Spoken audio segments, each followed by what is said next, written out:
네, 우리 곁에 계신 분들 인사 한번 더 하겠습니다. 예수님의 이름으로 환영합니다. 예수님의 이름으로 사랑하고 축복합니다. 반갑습니다. 네, 오늘 말씀은 로마서 12장 5절 한 절 함께 보도록 하겠습니다. 같이 봅니다. 시작. 이와 같이 우리 많은 사람이 그리스도 안에서 한 몸이 되어 서로 지체가 되었느니라. 아멘. 우리 지난주 성경 정독 범위는 로마서 8에서 16장까지였습니다. 자, 지금까지 보신 이제 로마서는요. 1에서 11장까지를 복음의 교리라고 부르고요. 12장부터 마지막 장까지를 복음의 삶이라고 부릅니다. 오늘은 그 중에서도 삶, 복음의 삶에 해당하는 로마서 12장을 중심으로 한번 살펴보려고 합니다. 제가 청년 시절에 김진홍 목사님 설교를 듣다가 마음에 쑥 하고 들어온 말씀이 하나 있습니다. 우리 민족은 똑똑하고 에너지 넘치는 세계적으로도 우수한 사람들입니다. 그런데 어찌된 영문인지 지도자 복은 지지리도 없습니다. 여러분도 공감이 되십니까? 우리 민족의 지나온 반만 년 역사가 이 점을 증명하고 있습니다. 이 외적의 침략으로 망한 것보다 소위 최고 권력층으로 불리는 이들의 욕심과 권력 다툼으로 나라가 망한 예가 훨씬 더 많기 때문입니다. 오늘날도 상황은 별로 나아지지 않은 것 같습니다. 이 작금의 정치 현실은 여야로 심하게 갈리고 또 자기네들끼리도 같은 여당 야당 안에도 권력 다툼에 눈이 멀어 죽일 듯이 대적하고 있는 것입니다. 그렇다 보니 제 주변에는 나라 걱정에 도저히 잠을 잘 못 자겠다 하는 어르신들이 생각보다 참 많습니다. 자, 어떻게 해야 할까요? 결론적으로 말해 그리스도 예수가 답입니다. 성경적 관점으로 볼 때 그리스도란 바로 새로운 지도자입니다. 그러니까 하나님의 위임을 받은 참된 지도자, 새로운 지도자인데요. 특별히 하나님의 아들 그리스도 예수는 이 악하고 어두운 시대에 절망적인 환경으로부터 우리를 구원해서 이 새로운 시대로 이끌어 주시는 지도자라고 성경적 의미를 부여할 수 있습니다. 그래서 이분을 따르는 개인은 새로운 인생을 맞이할 수 있는데요.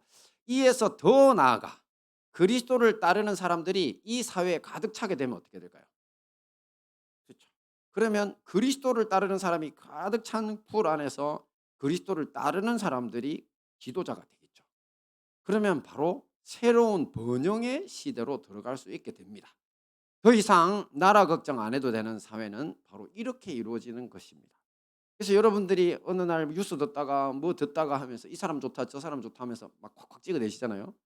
그것은 어리석은 행동입니다. 우리가 들을 수 있는 것은 그냥 그 사람들이 뭐 이랬다 이랬다 뉴스에서 꾸며주면 어떡할 건데. 뉴스에서 거짓말해 주면 어떡할 건데. 그죠? 그래서 저는 사실 정치인들 안 믿는다 그랬잖아요. 제가 정치인들 발언 안 하겠다면서도 살아가니까 어쩔 수가 없어. 맞죠? 왜냐하면 이분들이 나라의 키를 쥐고 있는데.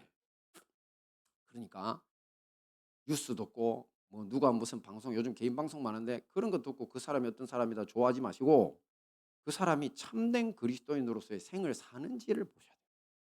그죠? 교회들은 다니더라고. 그죠?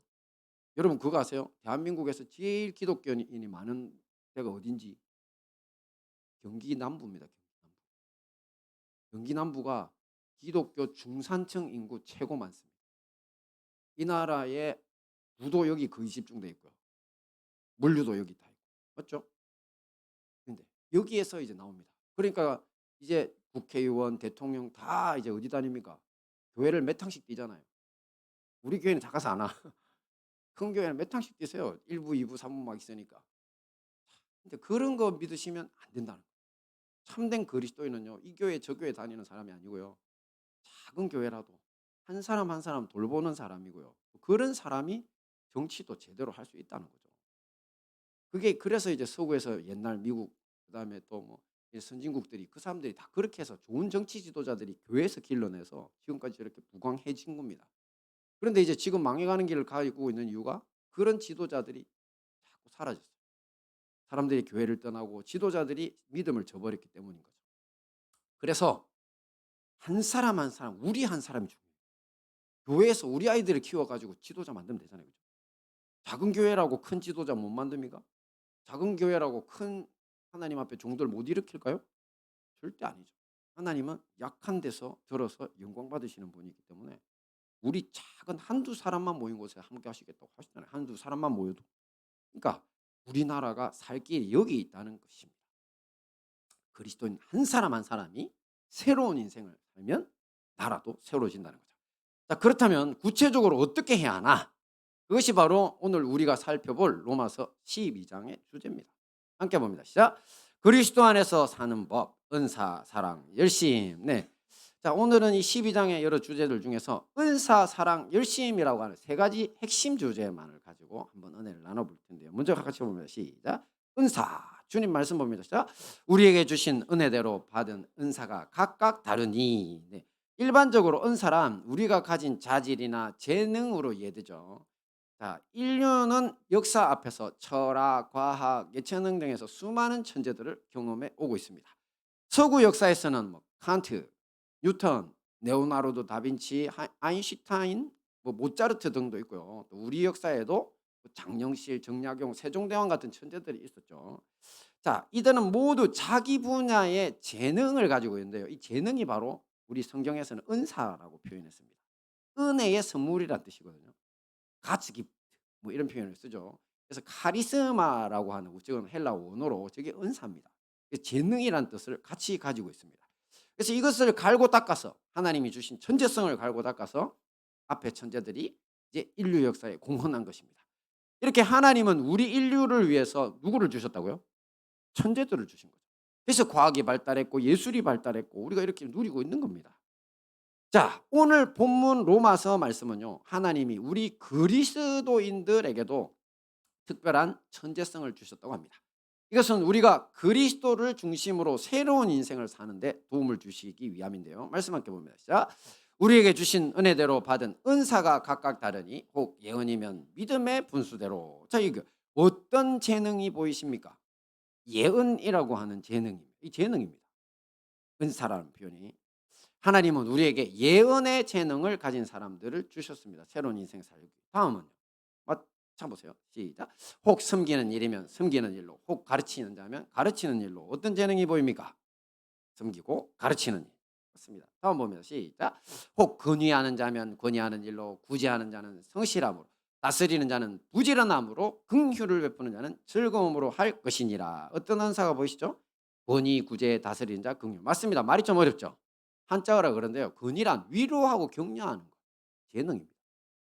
누구 말만 하면은 마음을 실망시키는 사람이 있어. 그렇지 않나요? 이 사람이 나타나면 싸늘해져요. 이런 분들을 아이스 메이커라고 부르고요. 분위기를 갑자기 냉장고로 만드니까 아이스 메이커고. 그다음에 어떤 분만 나타나면 갑자기 기분이 좋아져. 분위기가 좋아져요. 그죠? 그래서 아이스 브레이크라고 합니다. 그거 아셨어요? 그래서 아이스 브레이크 타임이라는 거 있잖아요. 그게 바로 권위의 능력입니다. 저게 재능이에요, 재능. 이제 얘도죠. 하나님이 주셨다니까. 저 사람만 나타나면 위로가 되고 격려가 돼. 보고 싶어. 그 권위라니까. 그리고 구제 나눠주는 거 저것도 재능이고 여러분 진짜 막 나눠주는 분들 있죠. 누가 볼 때 저렇게 해도 살아남을 수 있나 싶은데 그분들은 엄청 나눠주고 나면 막 계속 채워져요. 이게 재능이라니까. 주님이 막 채워줘. 별로 없는데도 늘 나눠주는 거 좋아하는 분들은 또 채워요. 그게 은사의 재능이에요. 그리고 다스리는 거 리더십이죠. 리더십은 타고난답니다, 여러분. 길러지는 게 아니라고 누가 그러더라고요. 근데 이거는 생물을 연구한 사람들인데 최근에 제가 들은 이야기로는 물고기 떼를 연구했더니만 저거 길러지는 게 아니구나. 한 놈이 그냥 태어날 때부터 알아서 그냥 리더하더라고 따라다닌다고. 그렇게 이야기를 하더라고요. 생물학적으로 그래요. 하지만 하나님은 후천적 재능으로 리더십을 주십니다. 그래서 그렇게 말없고 자기밖에 모르던 사람이 어느 날 사자처럼 일어나서 사람들이 이끌어요. 이게 재능인 거죠. 그리고 긍휼이라는 친절 베품도 사실 재능입니다. 이해되시죠? 종합해 보면 예언, 섬김, 가르침, 건의, 구제, 다스림, 긍휼 등 7가지의 은사, 재능을 우리 그리스도인들에게 주셨습니다. 우리는 지금까지 이런 것들은 그냥 교회에서 해야 하는 일로만 생각했죠. 교회를 다니는 사람들은 이런 일을 해야 된다. 물론 예언은 조금 다르긴 한데 하지만 이 모든 것들이 천부적 재능이라는 겁니다. 구체적으로 보면 어떻습니까? 섬김은 청소하고 주방하고 천장다. 오늘 교회 이제 김치찌개를 하시는지 향기가 가득해요. 그죠? 이게 주방에서 자기 재능을 활용했기 때문에 있는 그런 거죠. 그리고 주일학교 선생님들 가르치시고 또 권위 다스린다는 건 우리 교회 지도자들이 참 우리 따뜻하게 권사님, 장로님들 뭐 이렇게 따뜻하게 잘해 주시잖아요. 그리고 구제, 긍휼. 이 모든 성도가 다 남들을 불쌍히 여기고 나눠주는 거 기뻐하시는 분들이니까요. 이게 모두 다 뭐다? 은사, 재능이라. 하나님이 주신 재능. 자기 자신을 한번 살펴보세요. 이 은사들 중에 나는 어디에 있는지. 아이들조차도 구제와 긍휼의 은사는 다 가지고 있죠. 그리고 물질적인 것이 없어서 많이 못 나눠주는 사람이라 하더라고요. 긍휼로, 그러니까 불쌍히 여기고 사랑하는 마음, 돕고 싶은 마음으로 가득 찬 기도는 누구나 할 수 있기 때문에 이것도 내가 기도할 때마다 이상하게 우리 교회 성도님들 다 이름 부르면서 기도한다면요, 그분은 기도로 긍휼을 실천하는 은사가 있는 겁니다. 우리 교회는 이미 여기서 보고 있는 7가지 은사를 충분히 넘치도록 가지고 있고 발현하고 있습니다. 할렐루야. 그런데 7가지 중에 특별히 더 살펴봐야 될 은사가 있는데, 조금 전 말씀드린 것처럼 예언의 은사입니다. 자, 예언의 은사는요, 초자연적 계시를 받아서 공동체에 선포하는 일이거든요. 그리고 그 초자연적 계시가 기록된 것을 뭐라고 부릅니까? 우리는 성경이라고 하죠. 그래서 성경 말씀을 선포하는 것이 다름 아닌 예언입니다. 그러다 보니 대부분의 예언 사역은 저 같은 목회자들을 중심으로 이루어집니다. 하지만 이 부분에서 많은 교회들이 오해하거나 실패하는 경우가 많습니다. 대부분이 이렇게 이루어진다는 거죠. 자, 왜냐면요, 이 오늘날 많은 교회나 교단들에서 그래 말씀 선포만 예언이야 이렇게 얘기한다. 말이 됩니까, 여러분? 2000년 전에 초대교회에서 얼마나 많은 이제 초자연적 계시로 이제 성경이 꽉 차 있는데 2000년 동안 그럼 하나님이 쪼그라들으셨어요? 하나님 팔이 짧아졌어? 능력이 없어지셨어? 왜 지금은 안 된다고 그렇게 박박 우기는 거예요? 어리석은 겁니다. 그래서 이런 교단들은 방언도 없다. 그리고 오직 초대교회 당시에 이례적 현상이라고 주장합니다. 요즘 뭐 유튜브에서 유명한 목회자가 한 명 있던데 그 목사님도 제가 화날 정도로 헛소리를 하더라고요. 헛소리예요. 뭐라고 하냐면 방언은 귀신이 주는 거래요. 정신 나갔어요. 그죠? 하나님이 주시는 방언을 그리고 헬라어를 가지고 말을 하는데 장난이야. 저도 그런 정도의 헬라어는 알아요. 그러니까 옛날에 그냥 다른 지역의 말을 방언이라고 했다고 우기고 있더라고요. 제가 누구라고 말하면 여러분 또 눈에 또 이게 분노가 쳐질 것 같아서 그분도 나름 다른 은혜는 있어요. 근데 어리석은 거예요. 왜 저런 바보 같은 소리를 하는지. 왜냐하면 은사는 성령이 주시는 선물인데 성령을 모욕하는 거냐. 성령님이 귀신이 돼버리잖아. 겁도 없이. 그래서 이런 사람들은 겁 없는 사람들. 자기 확신이 너무 가득 차서. 자, 그래서 이 모든 은사는 성령께서 교회에 주신 이유가 있잖아요. 왜냐하면 교회를 굳건히 세우라고. 그래서 예수 그리스도 중심의 인생을 살아 승리하라고. 그래서 우리에게 선물로 이런 것들을 주신 천재성이죠. 앞에 구제하고 국률하고 뭐 다 있지만 예언 역시도 방언도 다 선물입니다. 그런데 이것을 자기들 스스로 부인하고 짓밟고 있다는 거죠. 자, 지금 현대 교회사를 보면 성령의 은사를 부인하던 서구 유럽이 어느 날부터 부인하기 시작했거든요. 교단들 어떻게 된 줄 아십니까? 이 사람들 교회가 지금 다 팔려가 나이트클럽 되고 뭐 그냥 술집 되고 난린 거 아니시죠? 왜? 자기들이 하나님의 주신 은사 천재성을 부인하고 모욕하니까 세속화 타락의 길로 접어드는 거예요. 그리고 동성애자들을 목사로 안수하는 곳까지 지금 있습니다. 반면에 성령의 은사를 간구하는 오순절 계통, 우리나라는 순복음교회가 대표적이고 그리고 또 우리 교회도 그렇죠. 뭐 침례교단에서도 뜨거운 교회들 많습니다. 그러니까 이렇게 오순절 계통의 교회들은요, 현재 아프리카, 라틴 아메리카, 아시아에서 세계적으로 계속 부흥 중입니다. 서구 유럽 교회는 계속 쇠퇴하고 있고. 왜 그럴까요? 하나님 무시하는데, 특히 성령님은 돌아오신 예수님이시잖아요. 보혜사. 아버지의 영이시고 아들의 영이시잖아요. 근데 그분을 무시하는데, 그분이 주신 선물을 발로 들고 차는데, 그리고 귀신이 주는 거라는데 그분이 그들하고 있을 이유가 있습니까? 성령을 근심케 하셔서 성령이 떠나신 겁니다. 그 교회들에서.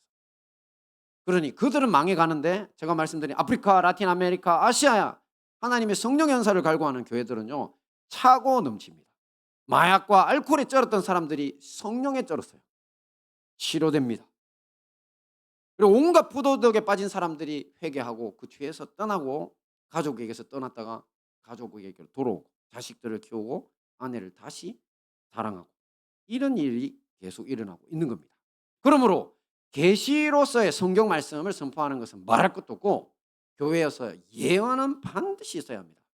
하지만 이 예언의 은사를 사용할 때 반드시 주의해야 할 점이 있습니다. 함께 봅니다. 시작. 혹 예언이면 믿음의 분수대로. 말이 어렵죠. 믿음의 분수가 뭡니까, 여러분?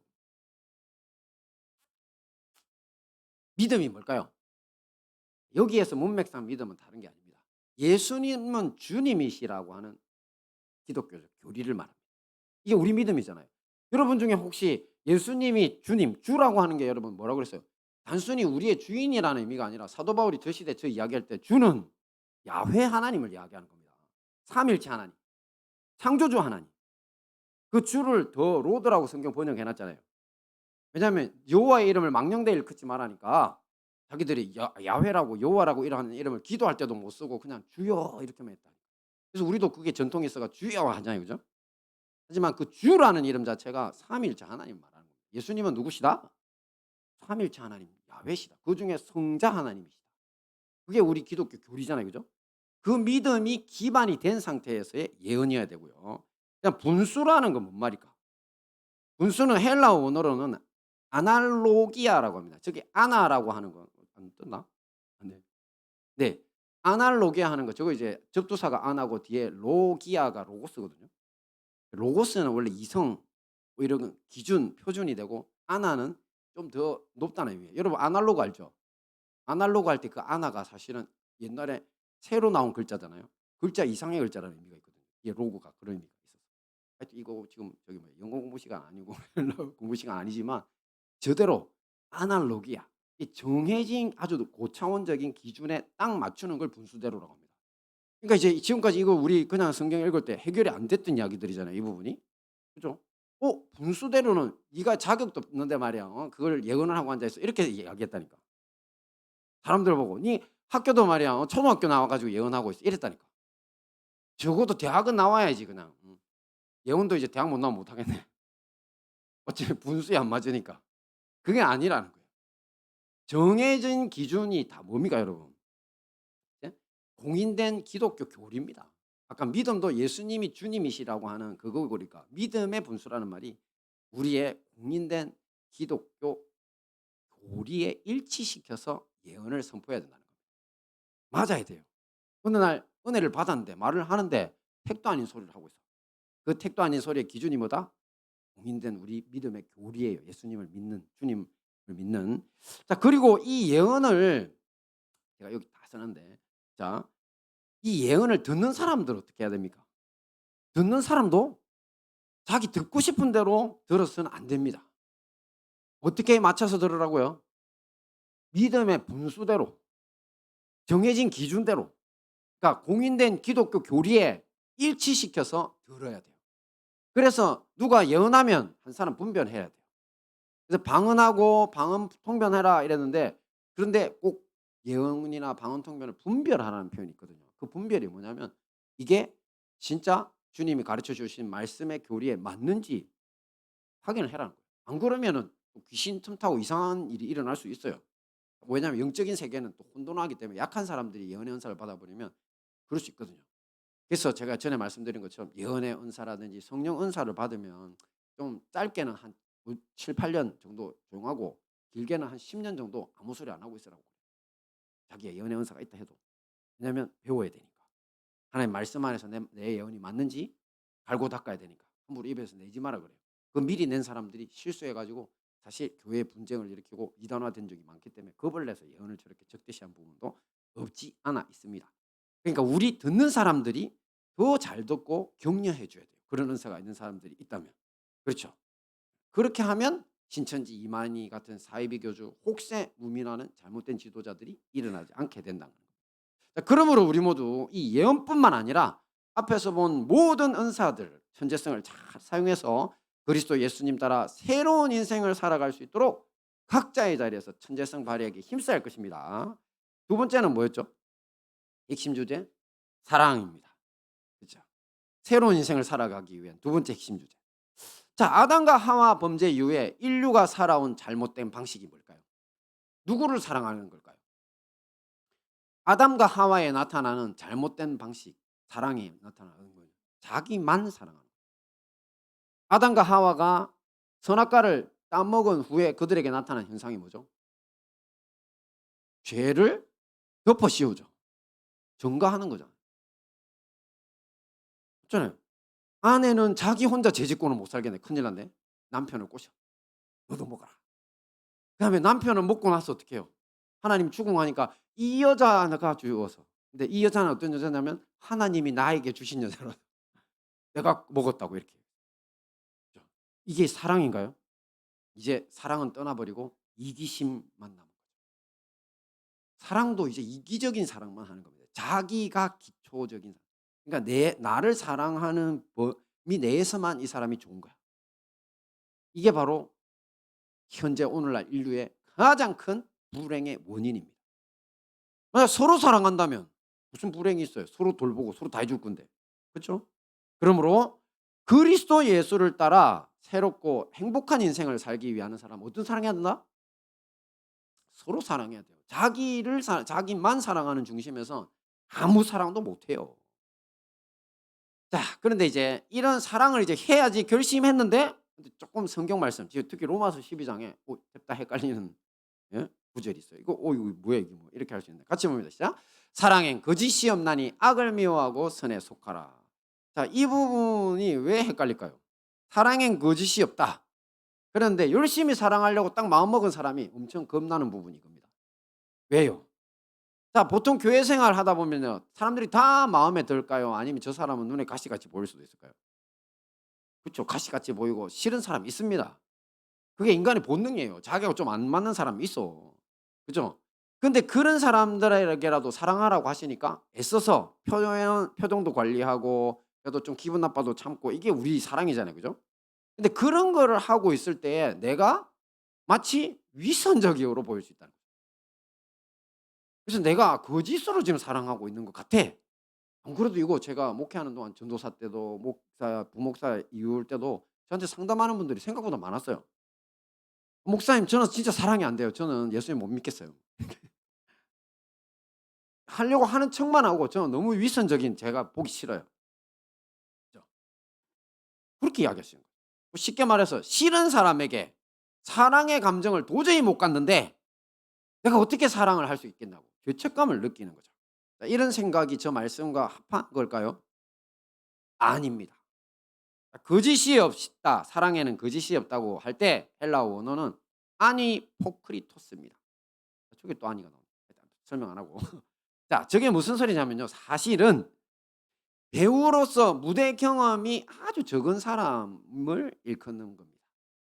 이제 저게 바로 아니포크리토스가 바로 거짓 없는 사람입니다. 왜냐하면 배우들은 어때요? 여러분 배우들 엄청 뻔뻔한 거 아시죠? 얼마나 뻔뻔한지 아시잖아요.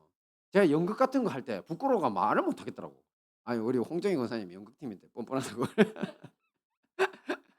그쵸? 아니 사람이 돌변에 앞에 나가면 갑자기 그렇게 순하던 사람이 갑자기 막 진짜 완전히 그냥 돌변해요. 근데 이런 사람은 사실 아니포크리토스가 아니에요. 이런 사람들은 다를 대로 다른 사람. 무대 경험이 넘치니까. 근데 아니포크리토스는 뭐냐면 순박한 사람. 그래서 이 말이 이제 시중에서 쓰이게 되면서 아니포크리토스는 뭐냐면 경험 없는데 하려고 막 이제 엄청 해보는데 그게 다 보여. 그러니까 순박한 사람. 그래서 순박하고 거짓 없는 사람이라는 표현으로 저 단어가 쓰였어요. 이제 저것을 지금 사도 바울이 들고 와서 로마서에 쓰는 거야. 사랑은 순박하고 거짓 없는 거야. 그냥 서툴러도 해보는 사랑인 거야. 그러니까 닳고 다른 게 아니고요. 서툴러도 네 원래 사랑 잘 못하잖아. 나 알고 있다니까. 하지만 배우로서 무대 경험이 적은 사람도 자꾸 노력하고 노력하면은 이 사람이 좀 골이 되잖아요. 그죠? 근데 뭐 그렇게 노련해지라는 소리가 아니라 정말 그런 사람처럼 순수하게 사랑하는 그게 사랑이니까 잘 한번 해 봐. 이렇게 격려하고 있는 거예요, 격려.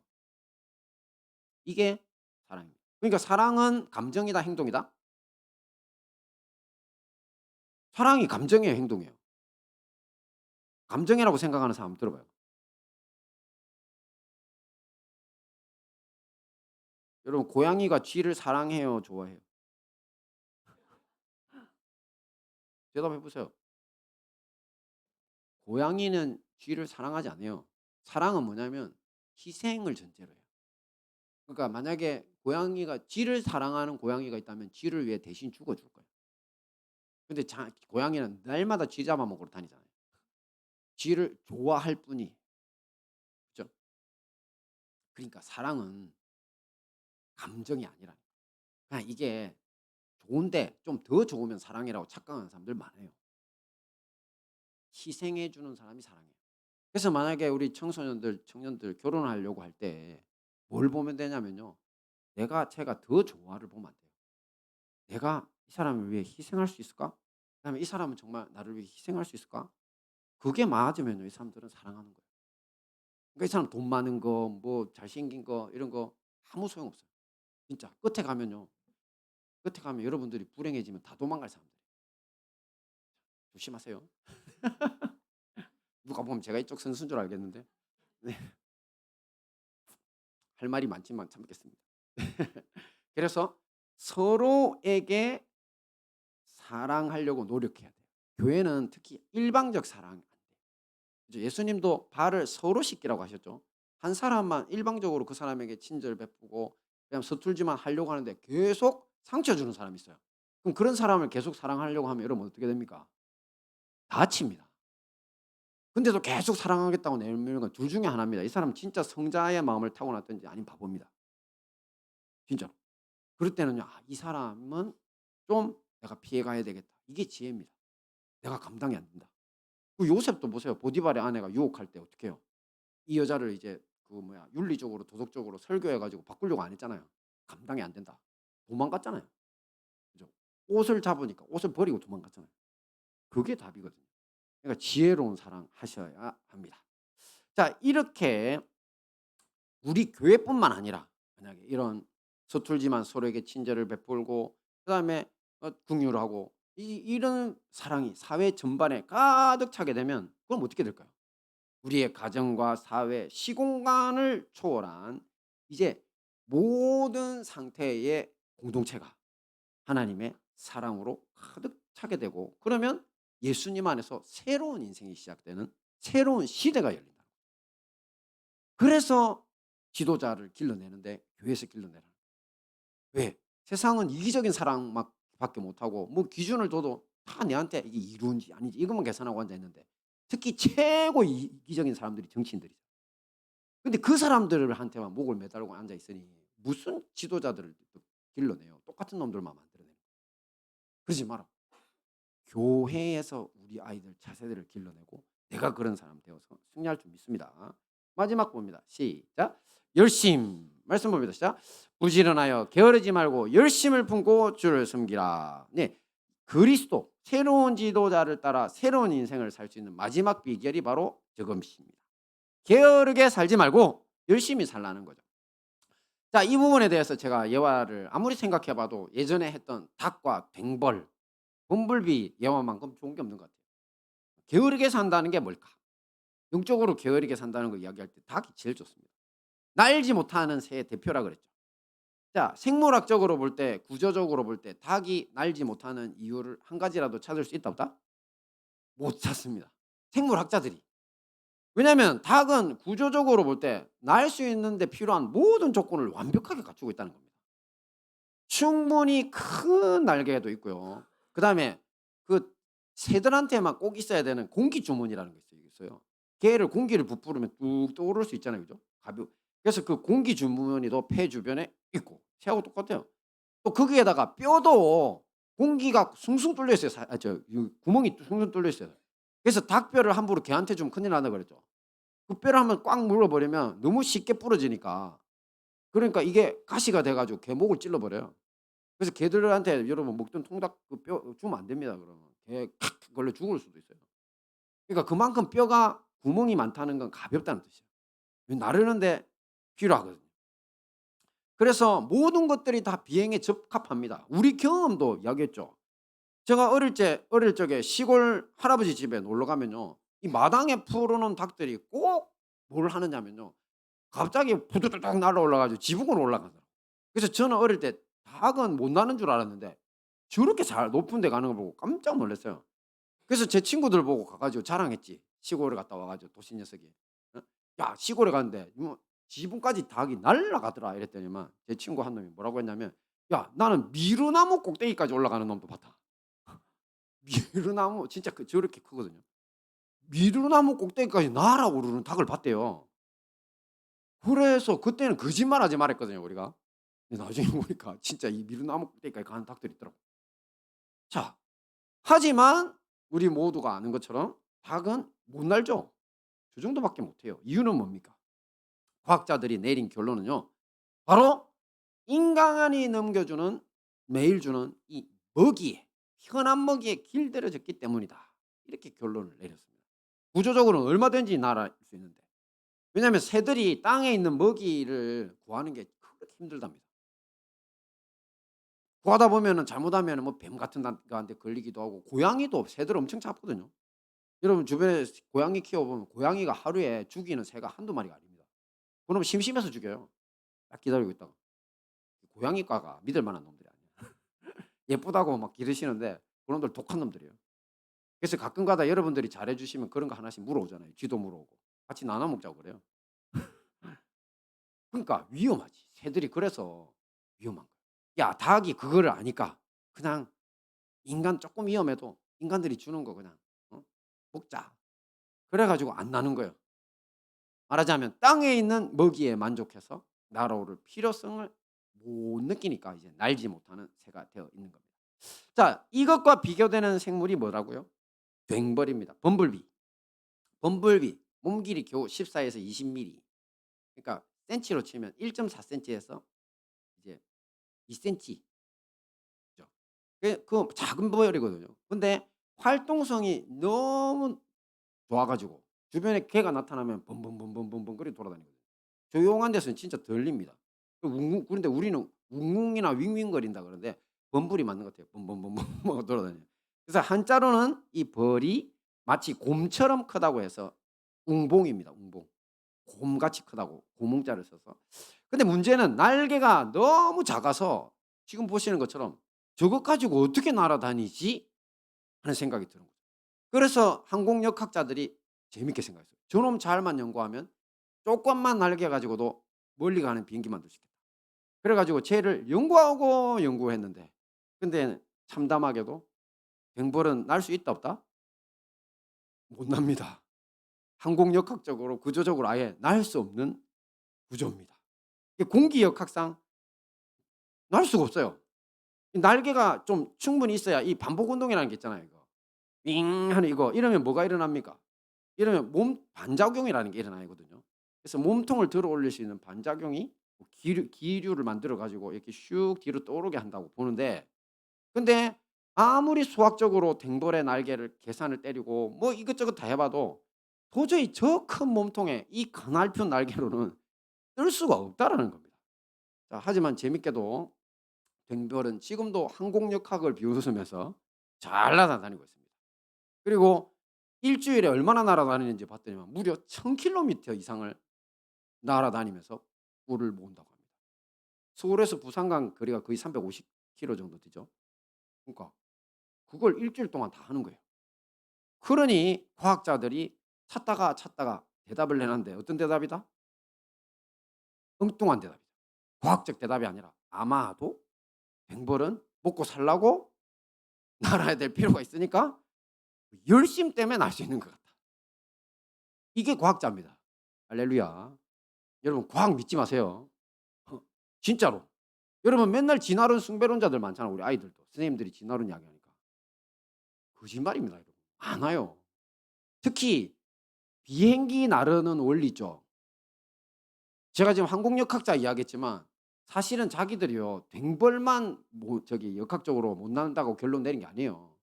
여러분 매일 타고 다니는 저기 제주도에서 여기 인천공항 오는 비행기들 있죠. 747 어쩌고 하는 거. 걔들이 사실 어떻게 나르는지 모른대요. 근데 날아다니잖아. 진짜 지난번에 제가 그 과학이나 이런 거 말했잖아요. 뭐 그 뭐야 네이처라든지 뭐 이런 뭐 지오그라피 이런 거에서 가끔씩 특별 시리즈 해 주잖아요. 거기에서 항공역학 이야기를 했는데 깜짝 놀랐다니까.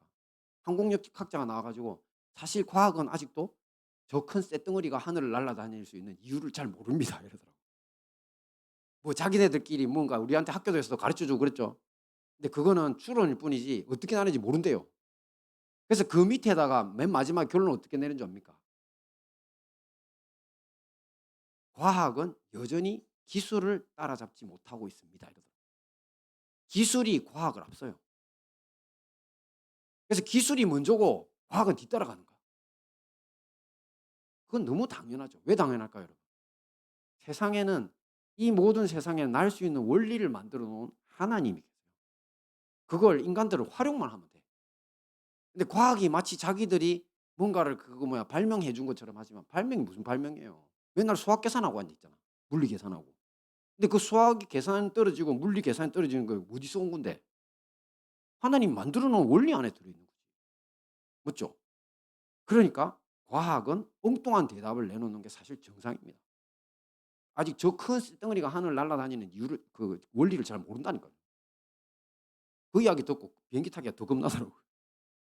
그런데 날라는 다닌다 하니까. 맞죠?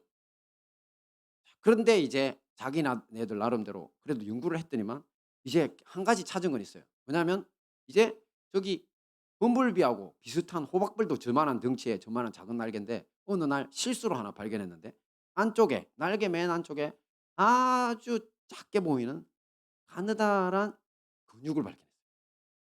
근육을. 근데 그 근육이 자기 몸이나 날개뼈가 굉장히 강력한 힘을 내더라는 거죠. 그래서 저걸 갖다 비상, 하늘로 떠오를 수 있게 만드는 근육이라고 이름을 붙여 준 거죠. 그래서 그 근육이 이제 날 수 있게 만드는 것 같다. 이것도 마찬가지예요. 이것도 열심이다. 열심히 하다 보니까 비상근이 발달됐다 이렇게 이야기하더라고요. 그죠? 이게 진리입니다. 열심히 하면 못 나르는 곰같이 생긴 벌도 날 수 있다. 할렐루야. 하지만 어떻습니까? 닭처럼 쉬운 먹이에 길들여지면 뭘 잃어버린 줄 아십니까? 하늘을 날 자유를 잃어버리고요. 나중엔 인간한테 잡아먹히게 됩니다. 아, 뱅벌은 어떻습니까? 호박벌도 마찬가지겠지만 날아야 될 절박함이 있으면 신체 구조 과학자들도 모르겠다는 거. 그러든 말든 열심으로 날 수 있다는 겁니다. 오늘날 소위 그리스도인이라고 불리는 우리들에게 문제가 있어요. 어떤 문제가 있냐면 게으름이 게으름. 우리가 무지 게을러졌어요. 그리스도인들이 지금. 기도도 잘 안 하고 말씀도 안 보고 삶에서 예수님 닮아 살려고 애쓰는 사람들이 별로 없어. 교회 뭐 봉사하자고 하면 맨날 도망 다니고.